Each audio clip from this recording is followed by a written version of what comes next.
they wrecked that family. They've killed people for no fucking, with some bullshit reasons, because you didn't agree or you didn't want to do something. Really stupid reasons. Garbage guys, legitimate people. They had everybody terrified. So they literally wrecked that family. Not only killed so many different people, but everybody, they had everybody shitting in their pants. And I don't blame them. They were tough guys, but you never know why you're going to get hit.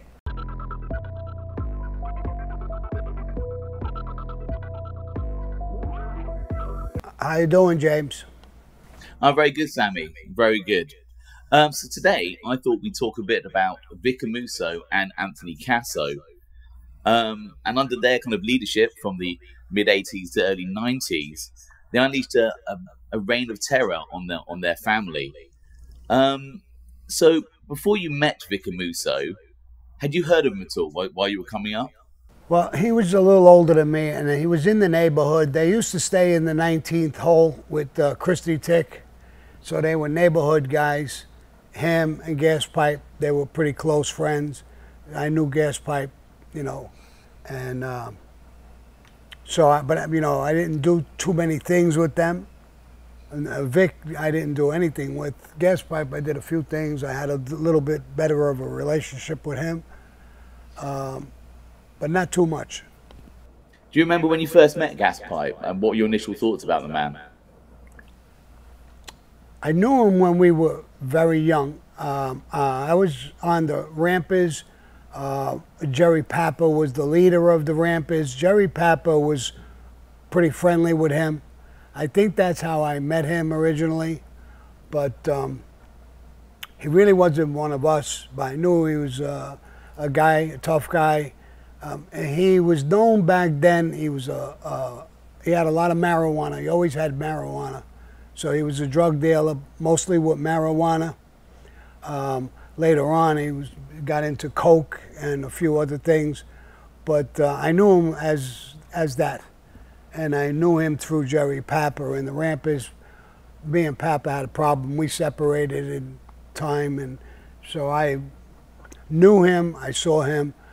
On occasion, I went to the 19th hole. It was right in my neighborhood. It was right across from the park. And it was right across the street from the funeral parlor, Scapacci's, and I would go there on occasion. I knew the Scapacci's. I was pretty friendly with them.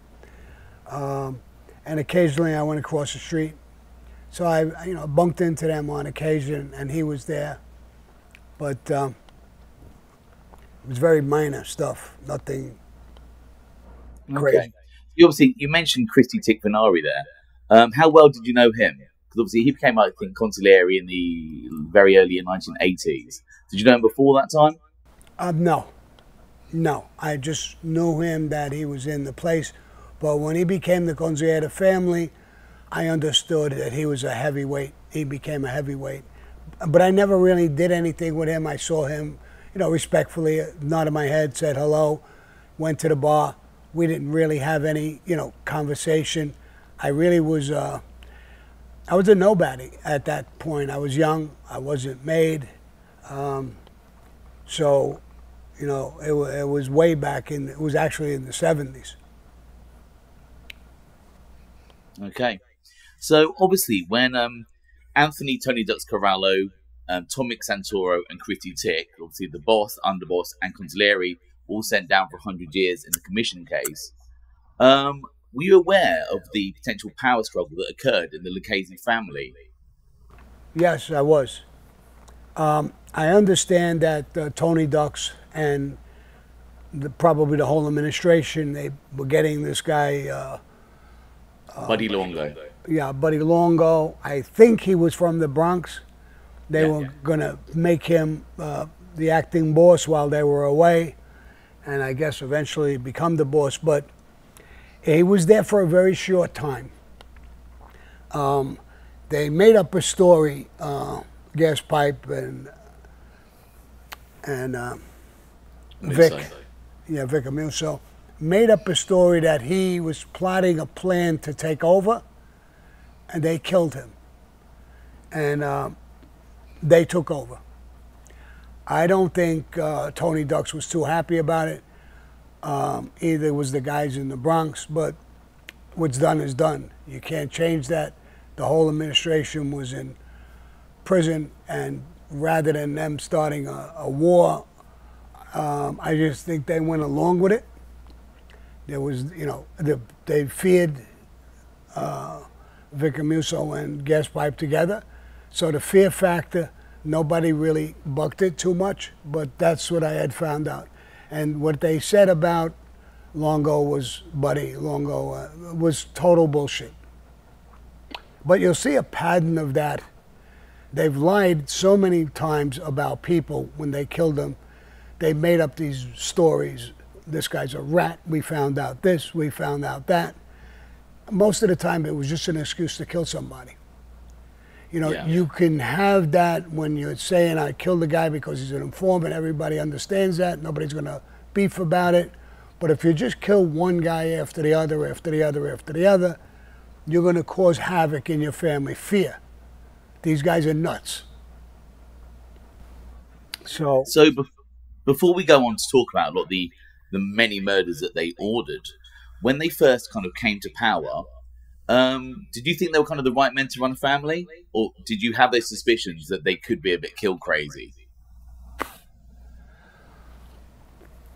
Well, I mean, they had a little bit of a label to be, you know, tough guys, but it's beyond a tough guy. It's a little bit kill crazy. They had a little bit of that reputation, and they used it. They used it to benefit themselves when they were doing things. So a threat from them, people took that serious. So they had a little bit of that reputation. And there's a lot of hits that I know of that they did that were just absolutely insane. And after a while, you knew these guys are super dangerous and out of control. Okay, so if we have a quick look at some of the murders that occurred under their leadership. You know, let me bring up something before you go into your list, and they might be on your list. They went around, you know, when you're going to make people, you send around the guy's name to all the families, right? For some reason or another, they had a list that they made guys, and they didn't send the list around. They had a problem with Chin, Gigante, who was the boss of the Genovese family. Said, you made these guys, and you didn't send the list. Now I'm going to show you how important the list is. One of the guys on the list, I never really knew his name, but years before, there was a bank robbery. The guy was running away from the bank robbery. This guy grabbed the guy who was running away, the bank robber, dropped him to his knees and jumped on top of him until the cops came. And the guy got arrested. The guy won an award, a citizen's award, that he did this courageous thing and so on and so forth. And Chin said, and now you made him. Did you know that he did that? And they said no. They said, well, take him out. And Chin said, no, you don't have to kill him. But this is the fucking mistakes that you make when you don't send the list and you don't do this. He bowled them out a little bit. But they went back and they did kill him right away. I don't remember what his name was, but he won a citizen's award or something like that. So if he's on the list, I wouldn't recognize his name. But I know about that part of it. So I wanted to put that in before you get to the list. And I'm sure there are many murders which they did order that occurred, which aren't on this. I mean, this might just be a selection. So obviously the first one we kind of discussed was obviously Anthony Buddy Longo, I think around November, December 1986. The next one is December 25th, 1986, Christmas Day. And this one actually has an overlap with the Gambino. This was a case of mistaken identity. A young boy called, a young man I should say, Nicholas Guido. And they killed him, ordered the killing of him, in revenge for the attack on Gaspipe earlier that year, which was obviously Angelo Ruggiero who had ordered. And there was a hit team, and one of that team was a guy called Nicky Guido. So they got this information from their corrupt cops, and they'd identified the wrong Nicholas Guido and killed a civilian on Christmas Day, 1986. Did that make news in mob circles at all? Yes, and I knew about that. There was two guys with the same name, Anthony Guido. One of them, I think the guy who got killed, was a security guard or something. Now, when they went to the wrong house, to the wrong guy, and they killed him. It was the wrong guy. It was a different Anthony Guido who was involved in the hit on Gaspipe. They hit the wrong guy. Matter of fact, I did time with some of the people who were involved in that whole thing, so I do know about it. And when it actually happened, I didn't know. I don't think anybody knew why the guy got hit, so I didn't know it was the wrong guy then. But I did find out after a while, and I did time with the people who actually shot Gaspipe. It was a Jewish guy, and it was this Anthony Guido was in that attempted hit on Gaspipe, and they were retaliating right away with that, and they hit the wrong guy. So another one we have here. These ones are quite important. So there were some guys who they believed were loyal to other people in administration. Anthony Dap, who was, I think, the nephew of Tom Santoro. He ran off to LA, and they tracked him down, and they had Aldarco's son Joseph shoot him in a car parking lot. I think in 1990. Did you know Anthony Dap at all, or not so much? I knew the name. I didn't know him much. I heard about the hit. I know the name, but I don't know any of the actual details of where I didn't know he got hit in L.A. I didn't know that. So some of the things I didn't know about him, but I knew his name. I never really had any friendship or anything, and I knew he was related to somebody on the administration. You said it was to who? Tom Mix, yeah. Yeah, so I didn't know who he was related to, but I know he was related to somebody on the administration. Another one was Michael Salerno, who was part of the Bronx faction. And again, whether Amuso and Casso thought he was a threat, they had him killed, and I think he was stuffed in the back of his car. Did you know Michael Salerno at all? I believe that he was part of the Bronx crew, and I believe he was doing a lot of complaining about Buddy Longo getting hit and stuff like that. So they looked at him as a threat and got rid of him. And one kind of famous one was Bruno Fasciola, a long-time Lucchese guy, who I believe they erroneously said was a rat. Is that your understanding as well? It's Bruno? Bruno Fasciola. Yeah. I knew him well. I knew his family. I'm still friends with the family. John Gotti was friends with the family. They stuck a bird in his mouth to label him as a rat. Now, there's never any evidence, and even after I cooperated, I talked with the government, he was never a rat. But this was their forte now, to label somebody so everybody could say, okay, the guy was a rat, he got hit. So when they wanted to kill somebody, I think he was a little defiant with them. He wasn't happy with their administration or how they were doing things, a little complaining, but he definitely was not a rat. That was confirmed by the FBI and everybody.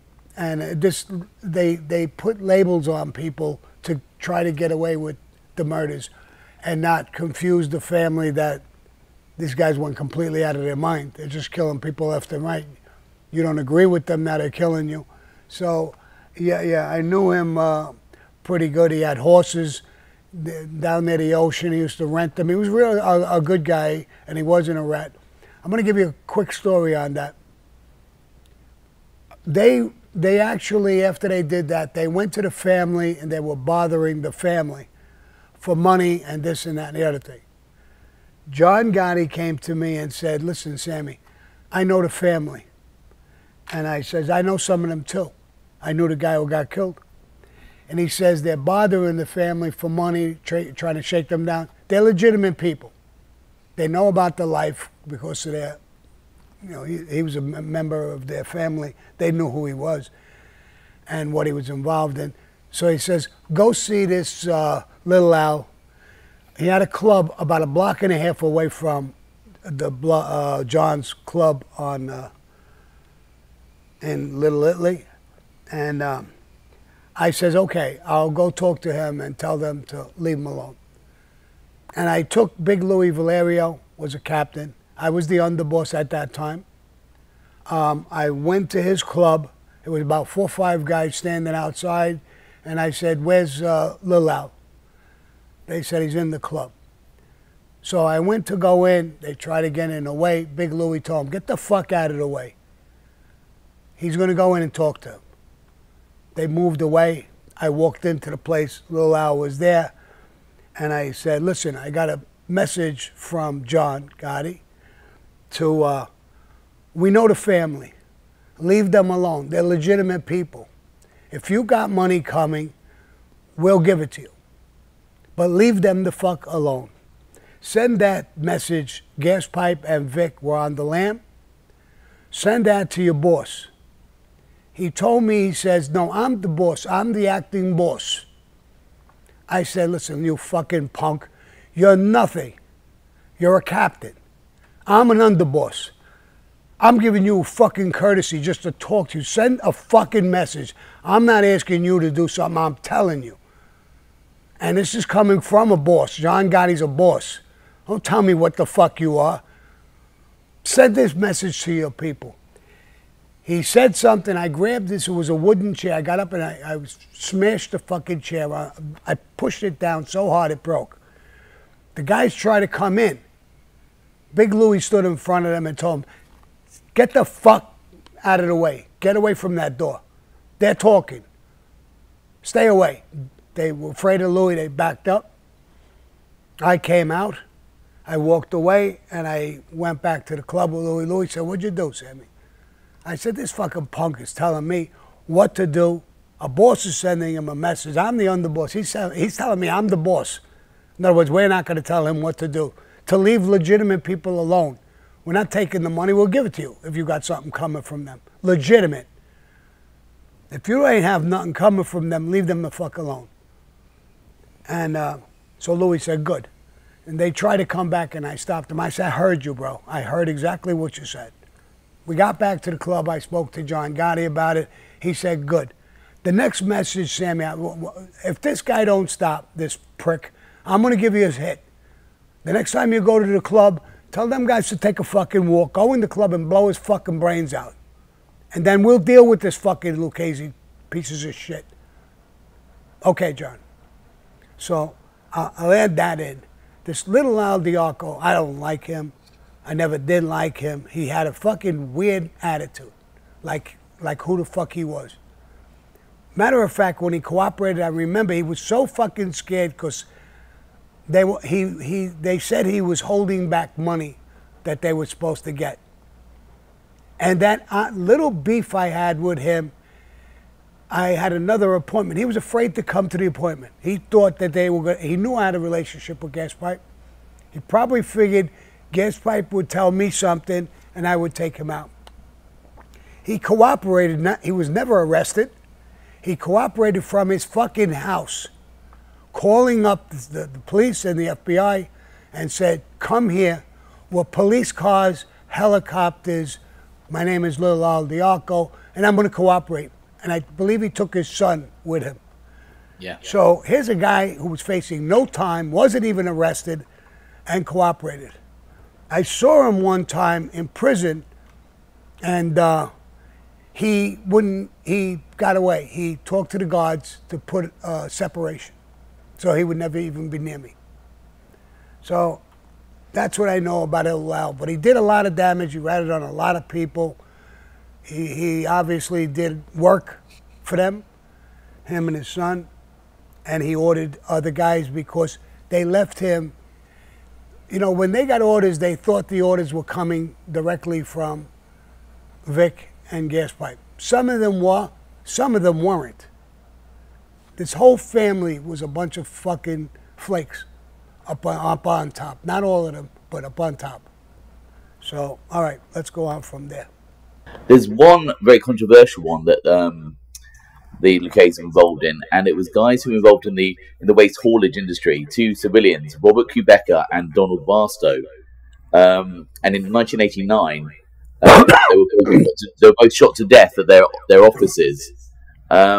Again, it was a sanctioned hit by Casso and Amuso. Again, this probably made a lot of headlines at the time. I mean, do the other families, they can't like that sort of heat that can bring. No. And I know about the hit. These were two legitimate guys that were in the garbage industry. And they were taking spots and stuff that Gaspipe and Vic wanted their guys to take. They were legitimate guys. They kind of refused, and they took the two of them out. They weren't hooked up in the Mafia from what I understand. I understand they were both legitimate guys. They may have known people in the mob. Everybody in fucking Bensonhurst, Brooklyn, or Brooklyn knew somebody, but that doesn't mean you're in the Mafia. So they took out two legitimate guys. And when we look at that, yes, when you're hurting people left and right, not only your own people, but legitimate people, you know, if you want to give the guy a slap in the mouth, or punch, whatever, that's one thing. But killing two fucking legitimate guys, that's not going to fly. And we don't want that reputation. But they were getting away with things left and right. One was the boss, one was the underboss. Okay, I mean, look, so we won't touch on all of them, but the list goes on. There's Michael Papadillo, Thomas Red Gilmore, Carmine Variali, John Otto Heidel, John Sonny Morrissey, who I think he was involved in the unions, and then they killed him. And then obviously there was the attempt that they had on, obviously let's go back to a very famous one, Eddie Leno. Eddie Leno was a captain in our family. Eddie Leno, they were bumping off guys to get to John Gotti. And what they started doing, John Gotti always had an army around him. I was around a lot. It was hard to get to John. So they were taking out guys who were around to weaken John. Eddie Leno was a drug dealer, major tough guy, shooter. They killed him basically for that reason. They labeled it that he was involved in the Castellano hit, which he was. But that wasn't the real reason why they took him out. They were trying to weaken the thing around John. At one time, I was friendly with them. They didn't have a problem with me. Then they started having a problem with me, and they set up a meeting in Gargiulo's restaurant, and I was supposed to meet them. We were exchanging monies, union things and stuff, back and forth. And I was going to go with Big Louie to Gargiulo's restaurant in Coney Island and deliver a package of money and some stories. My secretary had told me, he said, Sammy, we were used to this Frank and Matty, the two FBI guys who would always follow me, seeing them. But this day, there was about 5 or 6 FBI cards. And Big Louie says, Sammy, I think you're going to get arrested. Look how many agents are here. I said, yeah, I see them. I think you're right. I grabbed Johnny Gamarano and I told Johnny Gamarano, take this package of money, bring it to Gargiulo's, meet with them, tell them I can't meet at this meeting. You talk to them about the union stuff. I don't want to bring this heat, because if I go there, they're going to follow, all of these agents are going to follow me right to the restaurant. They're going to see the meeting. I don't want to expose everybody. Do that. At that meeting, I was supposed to go in with Big Louie, and they were going to kill me and Big Louie. But that fear of bringing the FBI there, I didn't know, obviously, about the hit. I escaped that hit. And they actually, I found out later, they thought those agents, because they had somebody watching me, They thought all those guys were guys coming in. I was bringing guys in to whack them. Oh, okay. They misconstrued who they were. They weren't. They were FBI people. So there's that situation as well.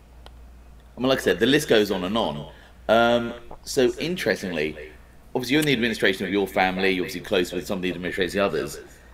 With the amount of bodies that they're bringing out in that kind of short period of time, were the other families concerned about kind of all the killings they were doing, or did they say that that's their family, whatever they want to do? Obviously, lots of killing can bring lots of heat.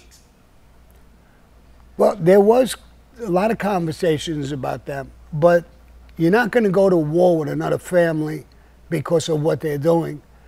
As long as it's contained to their family, it destroys your own family. If you're hitting guys left and right, you scare the shit out of everybody. You're a made guy in that family or a captain, you're saying to yourself, you guys are getting killed for nothing. I'm not going into meetings. I don't want to meet with them no more. I'm afraid to go into a meeting. So it brought a lot of damage to their family. And there's one hit that I'll talk about that they did. So far, we didn't talk about it, but I'll give you time. Maybe it'll come up. No, that's okay. Don't bring it up now. Go for it. Because I won't go through all the names because there is so many. Go for it.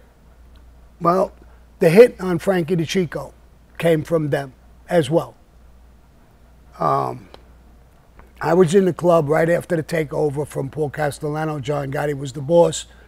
Frankie DeChico was the underboss. I was immediately, from an acting captain, I became a captain. Eventually, I became the consigliere, and eventually, I became the underboss. But before all that happened, I was in a club, Jimmy Brown's Club, on 86th Street in Bensonhurst. And Frankie was asked by, actually one of their guys, for a lawyer's card. Frankie didn't have it. He says, I probably have it in the car. He walked out to the car. Frankie Hartz, it was. It was Frankie Hartz was their guy. That's the guy who was asking for the card, yes. And so he opened up the passenger side, sat in sideways, opened up the glove compartment looking for the lawyer's card, and a bomb went off, and he was killed. I was there, I ran across, I dragged him out. I didn't drag him out of the car, he was blown right out of the car. He was on a sidewalk, the car was in flames, I pulled him away from it.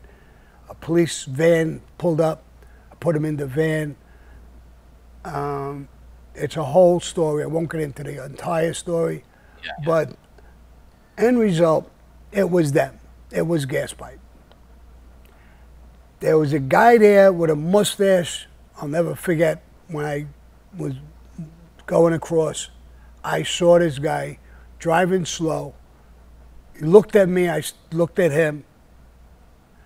It's something about, this explosion made people run from all over. Nobody knew what it was. This guy didn't run. I found out later on in life, this is the fucking guy who planted the bomb under the car. This is the guy who pressed the button on Gaspipe's orders. So they did that piece of work and killed Frankie DeChico. There's a whole story with that, so I won't get into the whole story. When I was doing time in prison in the Supermax, Gaspipe was there. Gaspipe, I had now known the story. This is years later. And he wanted to make me tell the government I was lying about certain things to cut him loose. And he would give my family $25,000. I wasn't going to do that. And then I thought about it. I thought about I'd probably never get out of prison. And I could get even for the hit for Frankie DeChico. And I tried to get him into the yard with me so that we could talk. And I was planning to kill him in the fucking yard. But I couldn't get him in the yard. They wouldn't transfer him over, or they wouldn't let him in the yard with me. Not that they knew anything, but it just didn't happen. But so that's another hit that they did was the hit on Frankie the Chico, which is now famous. They keep showing that car in any movies and everything. So they're involved in that hit as well. So was the Chin. Chin spoke to them, knowing they're sick fucks and they just do anything, and gave them the hit. And they carried it out. So there's that hit as well. So you actually went to a commission meeting with Amuso, Casso, and Gigante. Can you talk a little bit about that? What year was that?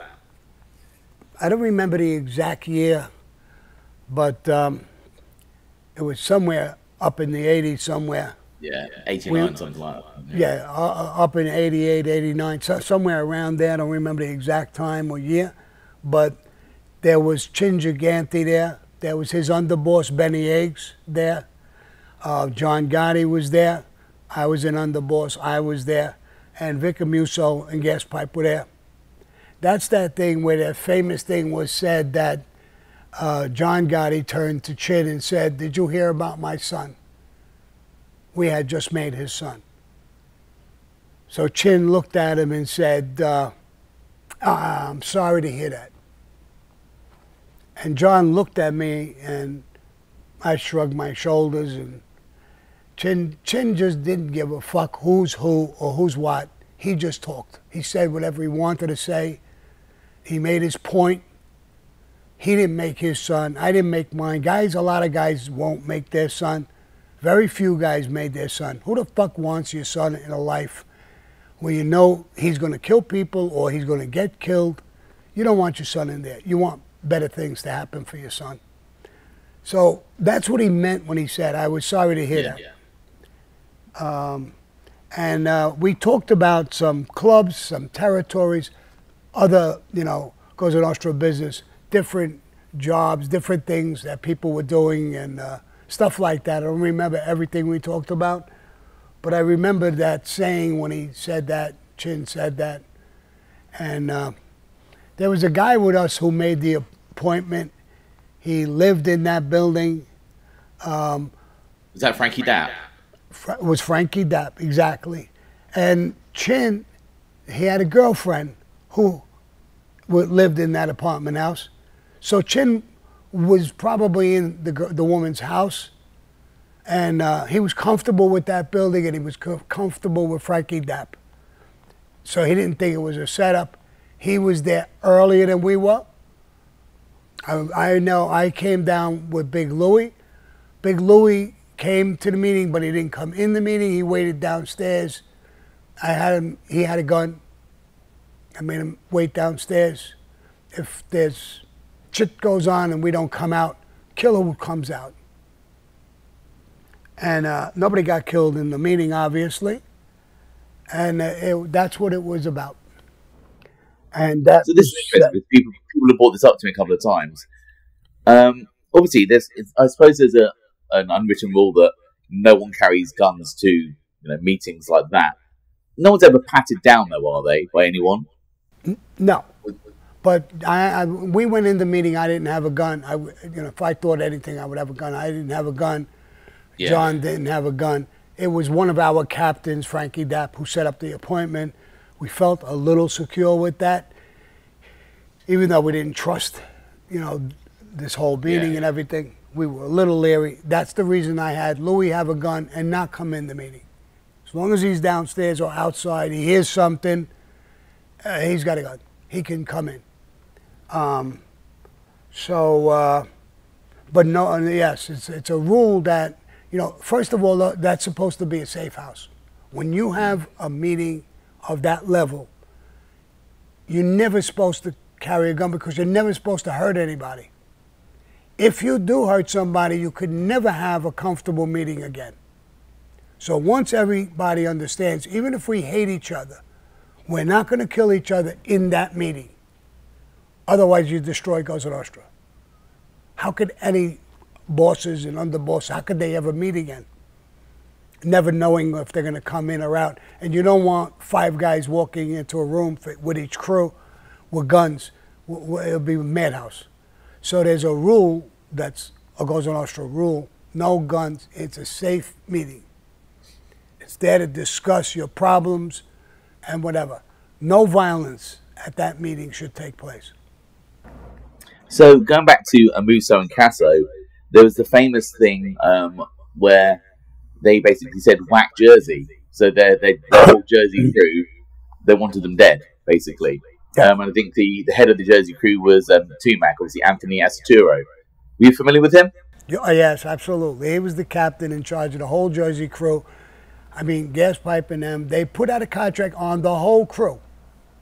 So before he knew what was going on. He knew about all this killing, stuff like that.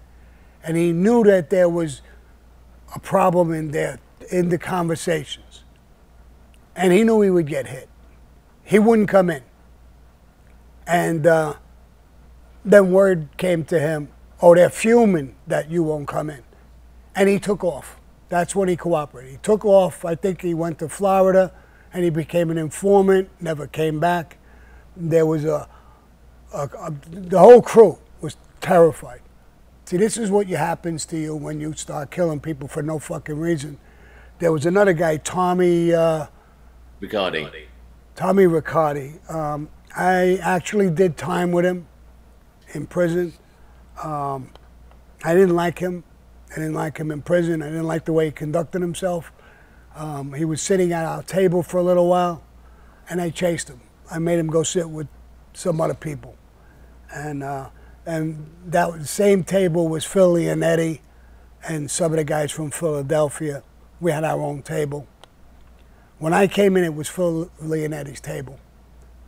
When I came to that unit, he already had that table. I came in, he gave me a hug, kiss, Sammy, we're gonna be together. He took me over and he said, hey, Sammy, you sit at the head of the table. I said, no, bro, it's your table. I'll sit at the table with you. He said, no. He made sure I sat at the head of the table. Phil Leonetti was another guy, the underboss of Philadelphia. To me, he was a great guy. I liked him a lot. I saw he conducted himself well in prison. And so in your opinion overall, you think Amuso and Casso did a lot of damage to that family? They did what? They did a lot of damage to that family, basically. They wrecked that family. They've killed people for no fucking, with some bullshit reasons, because you didn't agree or you didn't want to do something. Really stupid reasons. Garbage guys, legitimate people. They had everybody terrified. So they literally wrecked that family. Not only killed so many different people, but they had everybody shitting in their pants. And I don't blame them. They were tough guys, but you never know why you're going to get hit. I mean, he even was doing his house in Mill Basin. I think he bought a house. It's a very nice area. And his wife picked out windows that were done in Europe. They made these big, beautiful windows. And he had a contract that he told the guy, I want those windows in the house. The guy couldn't get them. And he had a company like reproduce them. They're not the originals like they make in Europe, but they were lookalikes. He got so ripping mad with the guy, he killed him. That story came out, and you say, these guys are sick. That's sick. Tell your wife, just fuck the window. It's coming from Europe. It looks just like it. What are you worried about? You're going to kill the guy? He did kill the guy. So when you start hearing stories like that about them and their whole past thing, who's dying, this guy's a rat, that guy's a rat, this guy's a rat, yeah. They were all rats. It's, everything is made up with them. They're killing people and looking for excuses. You killed a guy because you can't get the windows? So they wrecked that family. Who the fuck would want to be in that family? I know I wouldn't.